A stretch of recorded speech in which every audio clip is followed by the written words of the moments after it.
Когда уже завершится строительство, когда дети перестанут ютиться в одном здании и учиться в трехсменку, все эти наболевшие вопросы касаются третьей школы Назрани.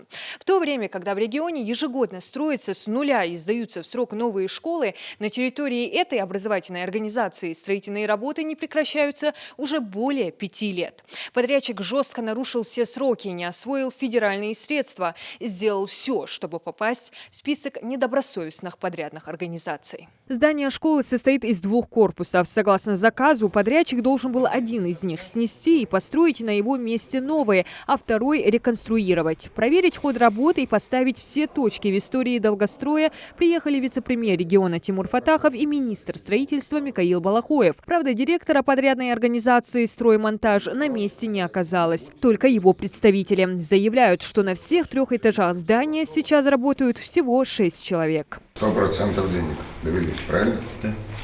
И в 2022 году вы опять здесь не осваиваете, если не ошибаюсь, около 200 миллионов рублей. Нет, 97. 97. Остаток вы говорите сегодня, а было-то сколько? Нет, подождите. Ну, Ну да, было 200, мы освоили 100. было 300. Нет, Было 300. на 22 году 200 было правильно. Правильно? Было 300. Вы даже не знаете, сколько у вас здесь денег. Было 300, вы освоили 100, 197 перешли на этот год. Опять же опять полным рублем. И вы опять не достраиваете эту школу. Ну как так? Строительство нового корпуса началось в 2018 году, но вскоре работы были приостановлены. С 2020 по 2021 год, в период пандемии и подорожания стройматериалов, и вовсе никаких строительных сдвигов здесь не было. И только после вмешательства главы Ингушетии Махмуда Али Калиматова в августе 2022 года возобновили работы. В октябре 1 корпус сдали и перевели коллектив и школьников, а в старом корпусе началась реконструкция, которая до сих пор не завершена. Учредитель, если не ошибаюсь, Боков Магомед, да? Да. Но он здесь бывал, видел я его здесь. И он обещал лично, что сдаст. А сегодня у нас с вами уже август месяц, а мы еще с вами в корректировке. Это же показатель того, что низкая организация работы. Это ПСД мы корректируем по 2 раза. Это у нас людей на стройке нет, это у нас ПТО на стройке нет. А если поднять справку по юрлицу, так там вообще беда. Там среднесписательная численность людей официально в налоговую подаваем, по-моему, 3 человека. Но зачем вы берете за стройку, если у вас не получается, если вы не можете, или еще какие-то причины у вас есть? У нас каждый раз получается, мы ищем причину. Да нам не причина нужна. Людям, городу, детям нужна школа. Далее вице-премьер и министр строительства прошлись по зданию. Есть хоть одно помещение, которое закончено? Не закончены все, по-моему. Нет.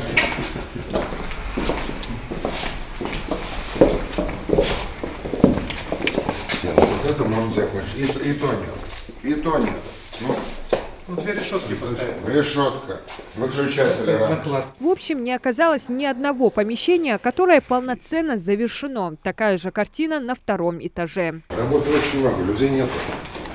Людей нету. Объект реконструировался в рамках госпрограммы по сейсмоусилению. Средства выделялись уже дважды, и оба раза они не были освоены. Завершить и сдать объект подрядная организация должна была в мае этого года. Правда, стройфирма нарушает не только сроки сдачи, но и обещания. Тогда правительство республики еще раз пошло навстречу. Дали время до 1 августа. И этого времени строителям оказалось мало. В общем, испытывают терпение всех – детей, родителей, педсостава и властей региона. Когда объект строится уже 5 лет, уже заканчиваются эмоции, наверное, у всех. В первую очередь это родители и дети, которые ждали эту школу. Во-вторых, нельзя так позвозить республику.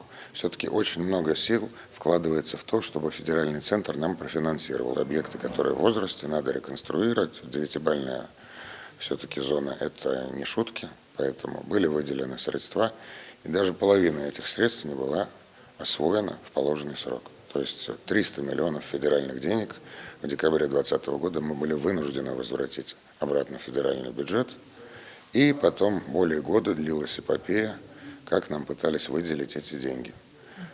Глава республики решил этот вопрос. Спасибо Министерству строительства Российской Федерации, безусловно, и лично министру Айкану Файзуллину. Подрядчики же заявляют, что все сделано на 90% и успеют закончить оставшиеся работы до начала учебного года, до которого уже остается меньше месяца. Например, спортзал выглядит сейчас так. Где-то открытая проводка, отклеилась плитка. В общем, недочетов много. Мы внимательно изучали вот то, что говорили подрядчики. Но дело в том, что, как я уже сказал, когда этой истории 5 лет, тут уже эти все причины, наверное, являются просто надуманными. Это в первую очередь низкая квалификация. Это вот как второй раз уже корректируется ПСД. Это говорит о том, что первоначально это было сделано просто некачественно. Может, компетенции не хватило, может, еще какие-то причины были, но это факт. Это уже свершившийся факт. А то, что здесь людей нету, может быть, опять же, есть причины, которые, что-то типа средств не хватает своих, да? Но не надо ходить на стройку тем, у кого нет оборотных средств. Подписывая контракт без аванса, безусловно, любой бизнесмен понимает, что эту стройку надо будет ему вести каким-то образом за свой счет. Естественно, мы готовы, как положено по госконтракту, платить ежемесячно, но за выполненную работу, а не как это бывает, заплатите мне вперед. Не будет этого. До строительства нового корпуса 4 года школьникам и учителям приходилось ютиться в одном здании в трудных условиях. Да, сегодня у школьников после долгих ожиданий новый, красивый, современный корпус. Но и там им приходится непросто. Пока реконструируется старое здание, около 2000 учащихся вынуждены находиться в одном корпусе, который рассчитан только на 700 мест. В связи с этим пришлось даже ввести трехсменку. И всему причина – халатность строительной компании и невыполнение своих обязательств. Он профинансирован, как я уже сказал, на все 100%. Это более 500 миллионов, если за все эти годы взять финансирование. И вот сегодня у подрядчика не отработанный аванс еще 90 миллионов. Уверение о том, что здесь все чуть-чуть, это 2 часа сделать, это 2 дня сделать, но ведь этим надо все равно заниматься. Уже когда мы увидим 100% результат, тогда можно будет говорить о каком-то уже претензиям к качеству выполненных работ. А так здесь на объекте работает федеральный стройконтроль. Они следят за качеством этих работ.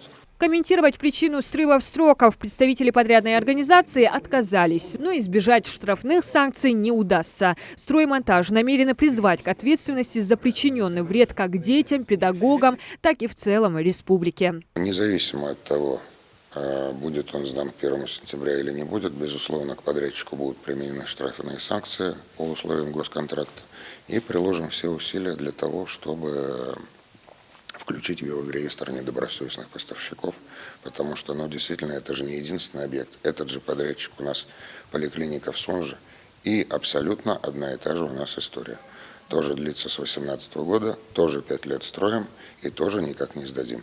Третья школа – одна из самых больших в республике. Наполняемость классов сегодня до 34 учеников. Она была построена в 1972 году. Долгое время нуждалась в обновлении. Несмотря на сложившиеся тяжелые условия, на протяжении 5 лет педсостав не нарушает образовательный процесс и дают полноценные знания детям. Сегодня у школьников нет спортзала, не хватает специализированных кабинетов, санузлов, неблагоустроена дворовая территория. Они продолжают терпеливо ждать завершения строительных работ и введения в эксплуатацию второго корпуса. Это обеспечит в общем 1600 посадочных мест в школе и ликвидацию трехсменки. Диана Дударова, Акрамат Дасхоев, Новости 24.